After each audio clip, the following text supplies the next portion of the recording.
본문을 보면서 포도원의 노래라 이렇게 일명 부르기도 합니다. 그래서 포도원의 노래라 이렇게 이제 쉽게 기억하시면 될 듯 싶습니다.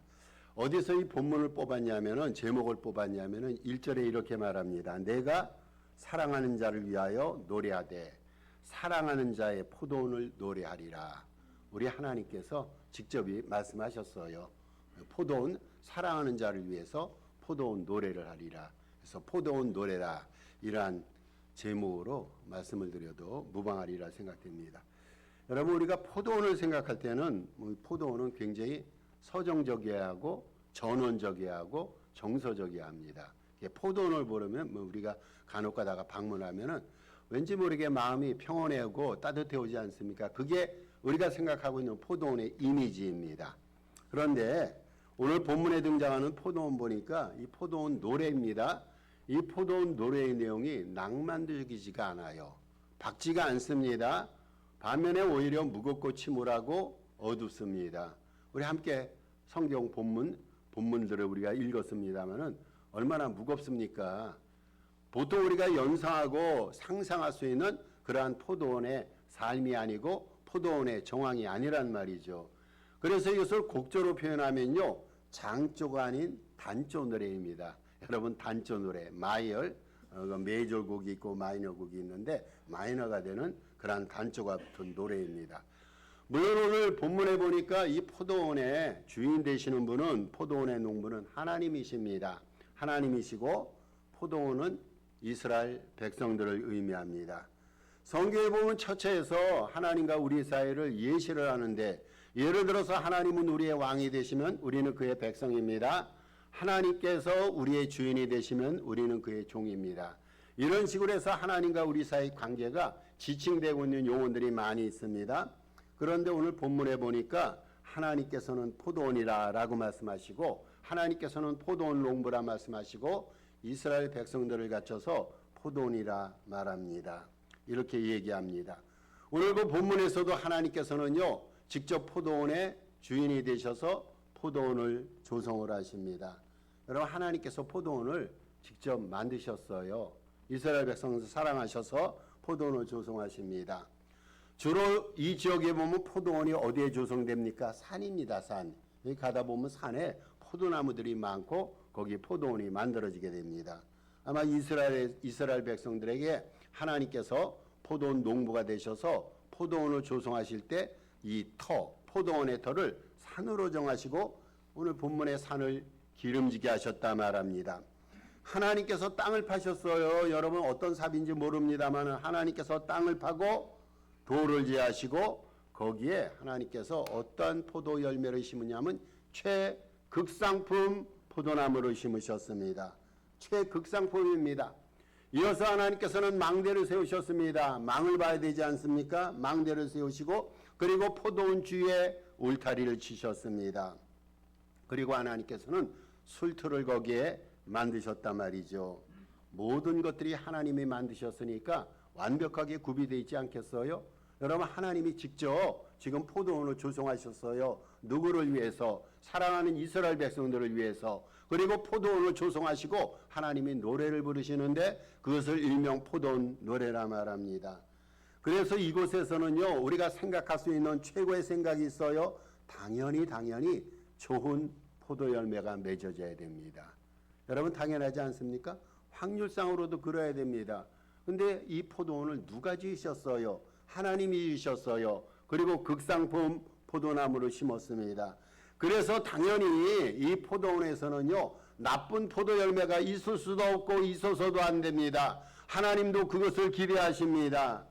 그런데 하나님께서는요 이거 극상품 포도원을 여기 심으시고 포도를 심으시고 좋은 것 최선의 것을 기대하시고 바라셨는데 하나님께서는 그러한 소망과 기대가 있었는데 실질적으로 거기에 맺어진 포도 열매가 좋은 겁니까? 나쁜 겁니까? 오늘 본문이 그것을 우리에게 지적하고 있어요.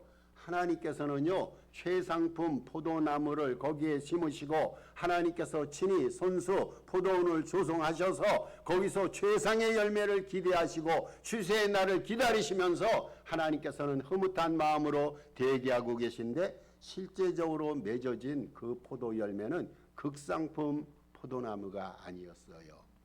극상품 포도 열매가 아니라 아무짝에도 쓸모없는 들포도였단 말이죠. 여러분, 들포도들을 지금 이스라엘 백성들이 맺었다라고 말합니다. 이 포도원에 극상품 포도 열매가 맺어져야 되는데 그거를 하나님이 기대하셨는데 웬걸 가장 쓸모없는 들포도가 맺어졌습니다. 여러분, 좋은 나무는요 어떻게 알아봅니까? 좋은 열매로 알아봅니다. 좋은 결과, 좋은 교회를 어떻게 알아보고 어떻게 인정을 받습니까? 신앙인의 좋은 성정과 좋은 믿음을 가지고 좋은 교회임을 알아봅니다. 좋은 교회라고 광고는 하고 있는데 거기 있는 지체들이 성격이 안 좋고 믿음의 열매가 없고 좋지 않은 삶을 살아간다면 결단코 그 교회는 좋은 교회가 될 수가 없어요. 여러분, 좋은 나무, 좋은 나무는 좋은 열매로 알아봅니다. 이스라엘 백성들은 하나님을 너무너무 크게 실망을 시켰습니다. 이제 이스라엘 백성들은요 들포도를 맺었어요. 좋은 포도를 열매 기대했는데 들포도를 맺은 상태 속에서 이스라엘 백성들은 더 이상 하나님의 눈에 존귀한 존재가 아닙니다. 복된 존재가 아닙니다. 존귀한 민족도 복된 민족도 아닙니다. 그래서 하나님께서 선언하셨어요. 그럼 오늘 본문에 보니까 하나님께서 작심하시고 뭔가를 선언을 하십니다. 하나님이 처음에는 계획을 가지고 포도원을 아주 아름답게 이쁘게 조성하고 거기에 최상품 포도나무를 심어서 최상품 포도 열매를 결실 맺기를 기대했는데 들포도를 맺었어요. 그래서 우리 하나님께서는 이러한 들포도를 맺은 이 포도원 이스라엘 백성들을 향해서 이렇게 책망하십니다. 울타리와 담을 헐어서 대적과 짐승들에게 먹히게 하겠다. 여러분, 하나님의 말씀이에요. 하나님이 울타리를 쳤잖아요. 망대를 세웠잖아요. 그리고 짐승들과 대적들로부터 포도원을 보호하신다고 그랬는데 이제는 거꾸로 말씀하십니다. 지금까지 내가 울타리를 쳤는데 울타리를 헐어버리겠다. 망을 헐어버리겠다. 그래서 대적과 짐승들에게 거기 남은 열매들을 먹히게 하겠다. 여러분, 누구의 선언입니까? 주님의 선언입니다. 주님께서 또 이렇게 말씀하셨어요. 비가 어디로부터 내립니까? 구름으로부터 내리지 않습니까? 그런데 구름을 명해서 비를 안 내리게 하겠다는 거예요. 비를. 여러분, 비가 없는 사막 지역에 먹을 것이 있어요? 거기 살 수 있어요? 황량한 지역에서는 살 수가 없는데 이 포도원을 구름을 막고 비를 못 내리게 해서 포도원을 사막같이 만들겠다. 하나님이 그것을 만드셨어요. 근데 하나님이 그렇게 선언하십니다. 이 포도원 비를 안 내려서 이제는 황량한 땅으로 만들겠다. 여러분, 그뿐이 아니에요. 수고의 손을 거두어서 가시와 찔레가 무성한 황폐한 땅으로 만들겠다. 하나님께서 이 포도원을 어떻게 만들었다고요? 기름진 땅을 잘 조성해서 기름진 산을 기름지게 해서 거기서 털을 잘 가꾸어서 돌을 제하면서 최상의 포도원으로 만들지 않았습니까? 그런데 이제는 하나님께서 반대로 말씀하시는 거예요. 가시와 찔레가 나게 하고 이 땅을 황폐하게 하리라. 여러분, 이게 하나님의 선언이에요. 처음에 예상과 기대와 많이 어긋나지 않습니까? 지금 하나님께서는요 이스라엘 백성들을 향해서 좋은 포도원으로 만들었는데 이제 하나님의 이러한 선언입니다. 이제 포도원 폐업하겠다. 포도원 폐점하겠다. 이게 하나님의 말씀이에요. 하나님이 그것을 만드셨어요. 조성하셨어요.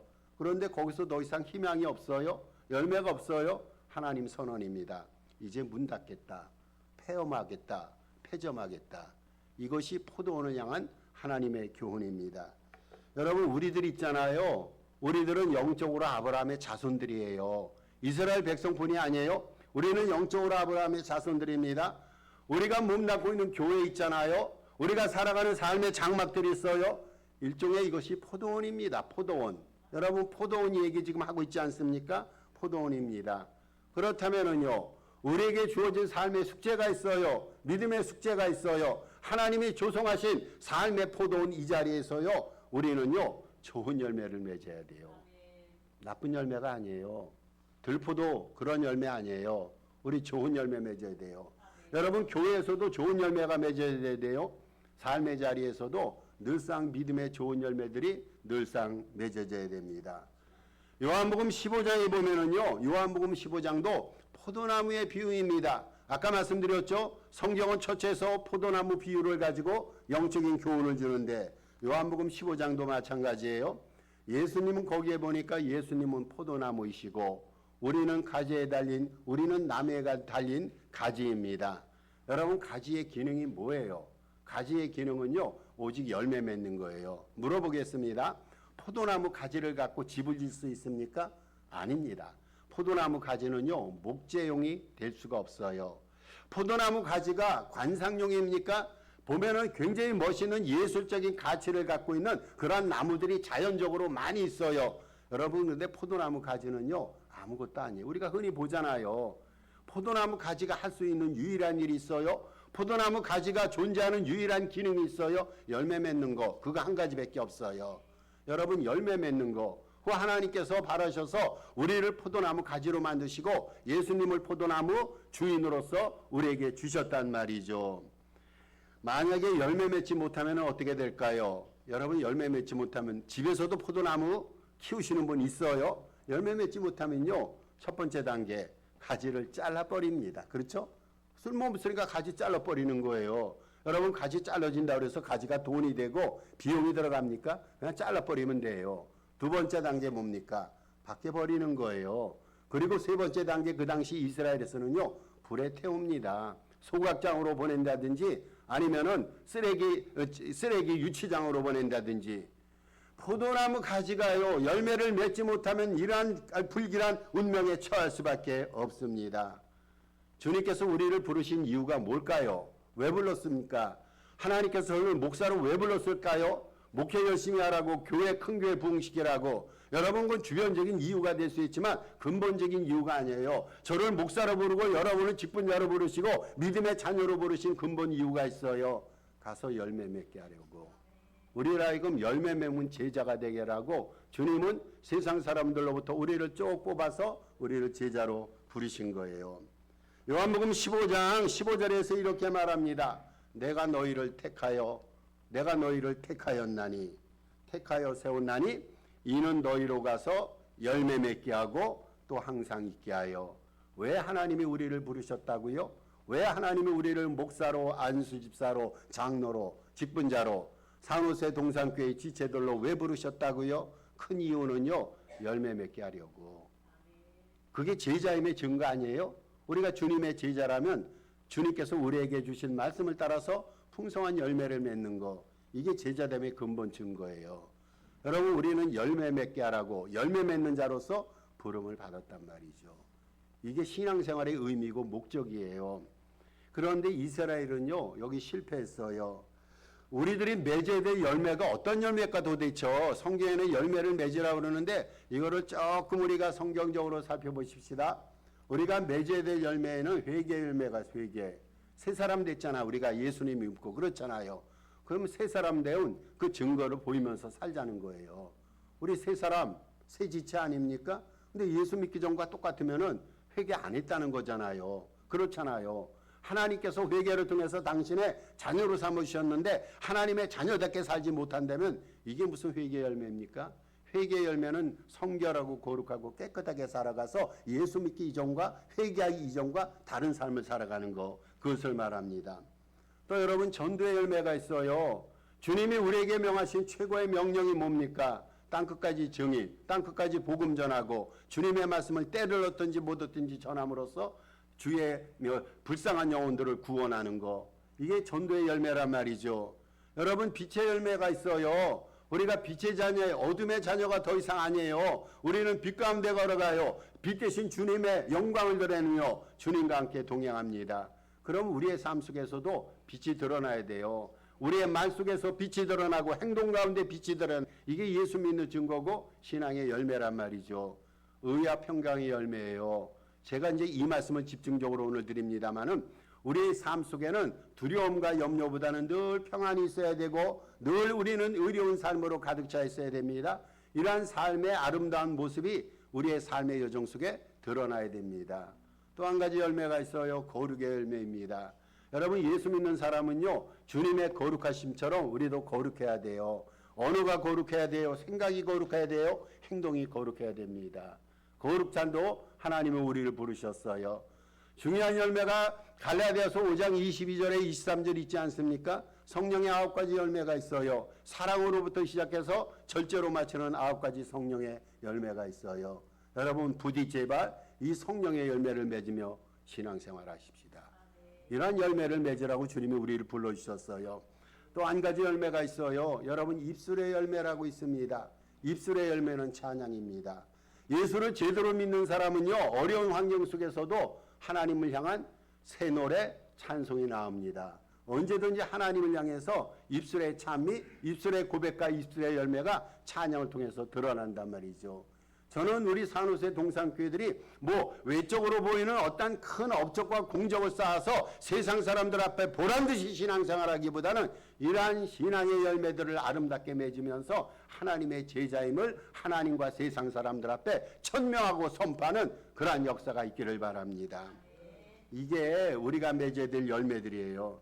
그런데 이러한 열매들, 제가 몇 가지 열매들을 설명했어요. 이러한 열매들 가운데서 오늘 본문을 통해서 우리 주님께서 이스라엘 백성들에게, 우리들에게 특별히 기대하신 열매가 있어요. 그 열매가 뭐냐면은 의와 정의와 공의의 열매, 의로움의 열매입니다. 오늘 7절에 보니까 집중적으로 그 열매를 얘기합니다. 하나님은 이스라엘 백성들에게 정의와 공의를 바라셨다라고 말합니다. 하나님이 우리에게 바라시는 게 뭐라고요? 의로움, 공의, 정의 이런 거를 바라십니다. 여러분 세상 사람들은 다 타락해도 우리 관계없어요. 우리만 성결하고 깨끗하고 의롭게 살면 됩니다.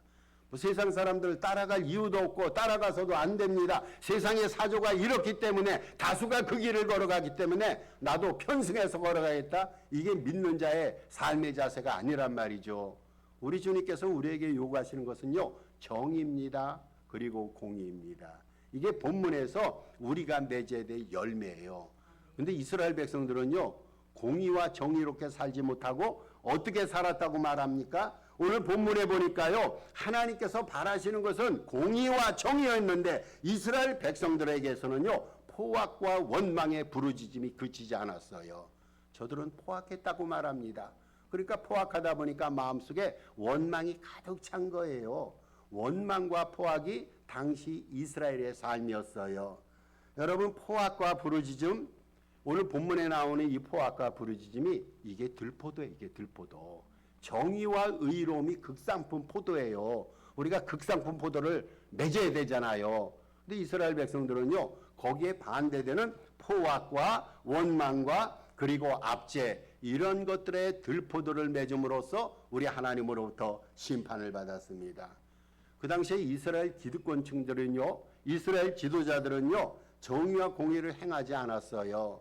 백성들을 얼마나 어렵고 힘들게 만들어준 분입니다. 백성들을 포압으로, 백성들을 포악한 마음으로 탄압했어요. 압제했습니다. 그렇게 이스라엘 백성들 사이에서 그러다 보니까 비참한 이 탄식 소리가 읊조려져 나오는 거예요. 그리고 가난하고 힘없는 백성들, 이 사람들이 얼마나 어렵고 힘듭니까? 늘상 피를 흘립니다. 입에서 비명소리가 터져나옵니다. 나라 안에 불의와 불법이 기성을 부렸습니다. 이사야 선지자는요, 오늘 이 말씀을 통해서 제가 조금 시브리 원어로 좀 설명하면서 보충 말씀을 더 드립니다. 이사야 선지자는 이 구절에서 두 단어를 대조를 합니다. 정의라는 단어와 포악이라는 단어를 대조를 시키고, 이게 다 본문에 나와요. 정의라는 단어가 나오고 포악이라는 단어가 나오는데 이게 히브리어로 얘기하면 굉장히 비슷한 의미입니다. 뭐라고 얘기하냐면요, 정의는 히브리어로 미슈파트가 됩니다. 미슈파트입니다. 그리고 포악은요, 미슈파흐가 됩니다. 우리가 지금 한국말로 읽고 있잖아요. 근데 이스라엘 백성들이 히브리어로 읽을 때 어떤 경우에는 미슈파트로 읽었어요. 이거 정의입니다. 그리고 이 포악이라는 단어를 미슈파흐로 읽었어요. 여러분 두 단어가 발음은 비슷해요. 근데 의미는요 180도 달라요. 그 두 단어를 우리 주님께서 대조를 시킵니다. 또 다른 단어가 있어요. 공의와 부르짖음이라는 단어도 오늘 본문에 동시에 나오는데 두 단어가 대조가 됩니다. 공의라는 단어는요 히브리어로 체다카입니다. 체다카인데 부르짖음이라는 단어는 체아카가 됩니다. 여러분 비슷하잖아요. 두 단어는 의미는 다른데요 발음은 비슷합니다. 여러분 이런 게 있어요. 발음은 비슷하지만 의미가 전혀 다른 말을 배열해 놓는 것을 가르쳐서 언어 유희라고 말합니다. 들어보셨죠? 언어 유희. 분명히 뜻은 달라요. 근데 발음이 비슷한 거예요. 이것을 성경에 늘어놨는데 이것을 언어 유희라 말합니다. 여러분 성경에서 우리 주님께서는 종종 언어 유희를 통해서 영적인 교훈을 우리에게 주시는 거예요. 하나님께서 이스라엘 백성들에게 바라는 거 뭡니까? 정의입니다. 정의. 근데 이스라엘 백성들은 포악했어요. 두 단어가 발음이 비슷한데 의미는 다릅니다. 하나님께서 이스라엘 백성들에게 원하셨던 것은요, 공의입니다. 그런데 저들은요, 포악했다고 말합니다. 포악해서 부르짖다고 말합니다. 이러한 서로 의미가 전혀 다른 말들을 하나님께서는 배열해서 오늘 성경을 통해서 이스라엘 백성들과 우리들에게 교훈을 주신단 말이죠. 여러분 하나님의 속성 가운데 정의가 있어요. 정의. 오늘 본문은 정의에 대해서 말하고 정의롭게 사는 것이 이것이 극상품 포도열매를 맺는 것이다. 이렇게 말씀을 드립니다. 우리 사람들에게 우리 믿는 성도들에게 정의를 우리가 늘 구현하고 정의롭게 살아야 되는데 이것은 우리의 삶 속에서 취사 선택사안이 아니라 반드시 우리의 신앙과 삶의 절대 의무가 정의를 행하는 거예요. 여러분 기독자들은요 어떤 경우에서든 정의로워야 되고 어떤 상황에서든 공평해야 됩니다. 여기에 토를 달아서도 안 되고 어떤 해석이 있어서도 안 됩니다. 그래서 아모스 선지자가 이렇게 말합니다. 아모스 5장 24절 이 성경 기절도 우리가 많이 읽었던 기절입니다. 정의를 물같이 공의를 마르지 않는 강같이 흐르게 할지어다.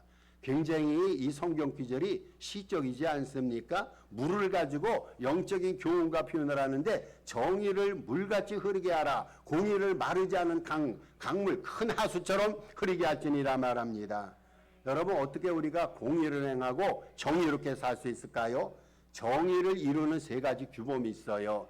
첫 번째 규범은요, 상식입니다. 여러분 예수 믿는 사람은요 좀 상식선에서 살았으면 좋겠어요. 비상식적이고 비논리적인 거 이거 절대 믿음이 아니에요. 예수 믿는 사람이 하나님을 믿는다고 상식을 무시할 수 되겠어요? 아니에요. 여러분 성경은요 상식을 포함하고 있어요. 상식을 넘어서 그 하나님의 진리가 우리에게 주어집니다.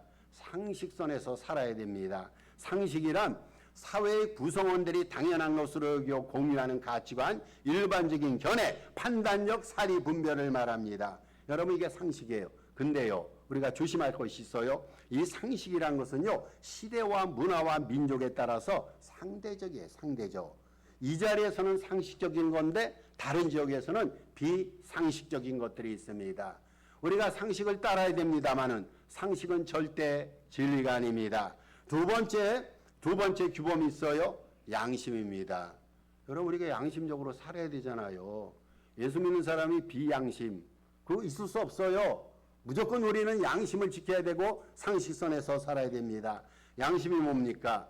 양심이란 도덕적인 가치를 판단하여 옳고 그름 선과 악을 바르게 행하려는 마음의 의식입니다. 쉽게 표현해서 양심이란 것은요 착한 마음. 예수 믿는 사람이 어떤 경우에 상황에 따라서 악하게 살 수 없잖아요. 우리는 선하게 살아야 되는데 선하게 살고자 하는 마음과 행위를 유발시키는 것이 바로 마음이란 말이죠. 선하게 살고자 하는 말과 행위가 우리의 선한 마음에서 나와요. 선한 양심이 없으면요 선하게 살 수가 없어요. 그런데 여러분 이 양심에도요 문제가 있어요. 양심이 불변하면 좋겠어요. 근데 양심이 바뀌더라고요.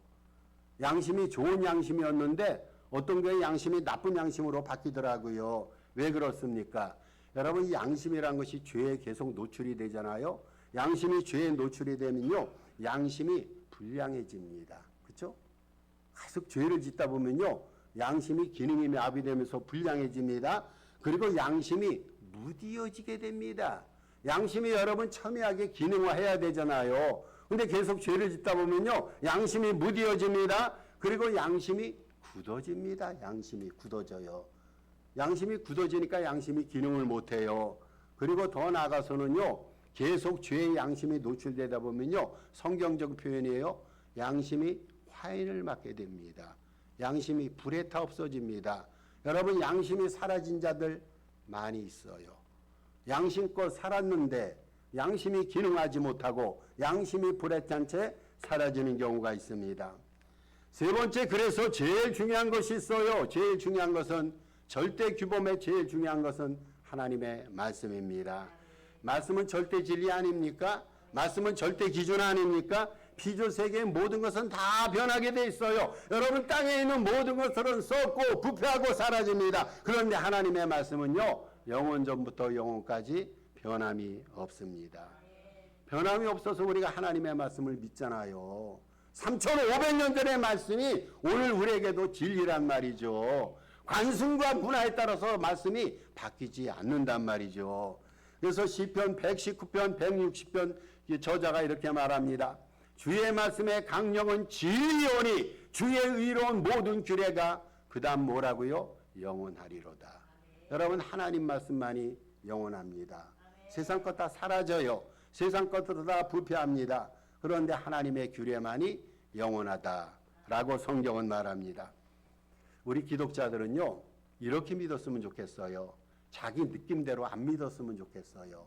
자기 기준, 자기 소신에 따라서 내 철학이 이러다 이런 말하면서 주님 안 믿었으면 좋겠습니다. 그냥 자기 느낌대로 믿지 말고 성경 말씀대로 믿었으면 좋겠어요. 성경이 말하니까 쫓아가는 거예요. 성경이 우리에게 요구하니까 그거 이행하는 겁니다. 그저 우리는 성경 말씀 붙들고 성경 말씀대로 살았으면 좋겠습니다.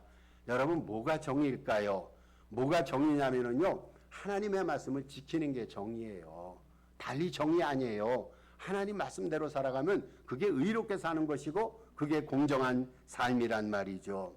성경 말씀을 준수하는 것은요, 자유선택의 문제가 아니에요. 자유주의 삶을 살면서 내 말씀을 내가 원하고 원치 않을 때를 내가 이게 아니라 하나님의 말씀을 준수하는 것은요, 우리가 언제 어디서라도 반드시 준행해야 되는 거룩한 의미예요. 왜 그렇습니까? 하나님의 말씀은 언제 어디서나 똑같기 때문에, 어떤 장소에 때문에 영원한 진리이기 때문에 그렇게 말씀을 지키는 겁니다. 말씀이 하라면 하고요, 말씀이 하지 말라면 안 하는 것이 그게 여러분 정의래요. 성경 말씀이 금지하는 것은요, 세상 사람들이 뭐라고 해도 금지하는 거, 그게 여러분, 그게 공의래요. 여러분, 이게 정의고 이게 공의입니다. 다른 사람보다 특출하게, 뭔가 다른 사람보다 유별나게 살아서 튄다고 그래서 그게 의롭게 사는 게 아니잖아요. 의롭게 사는 것은요, 하나님이 우리에게 원하고 바라는 것은 의롭게 사는 건데, 그것이 최상품 열매 아닙니까? 말씀 쫓아가면 돼요. 상식 지키면 됩니다. 양심 따라 살면 됩니다. 여러분, 많이 들은 거잖아. 이거 이지하잖아요. 이러한 삶을 우리가 살아가야 됩니다. 말씀을 결론 짓습니다. 지금 때가 참 힘들어요. 보면은요, 세상 정세도 그렇고, 정치도 그렇고, 교육도 그렇고, 사회도 그렇고, 경제 문제도 그렇고, 우리 양해차게 세상 만사가 돌아가는 것이 아니라 어렵고 힘들어요. 때가 어렵습니다. 여러분, 이때일수록, 이런 어려울 때일수록 우리는 말씀과 성령 안에서 더욱더 빛되고 더 의롭게 살아야겠어요. 어려운 세대에 의롭게 사는 것이 이게 믿음의 실력 아니에요? 쉬울 때 누구나 다 쉽게 살고 잘 살 수가 있어요. 어려울 때 잘 사는 것이 정말 잘 사는 거예요. 불의한 세상에서 의롭게 사는 것이 정말 의인의 삶입니다. 저는 이런 삶이 저와 여러분에게 있기를 바랍니다.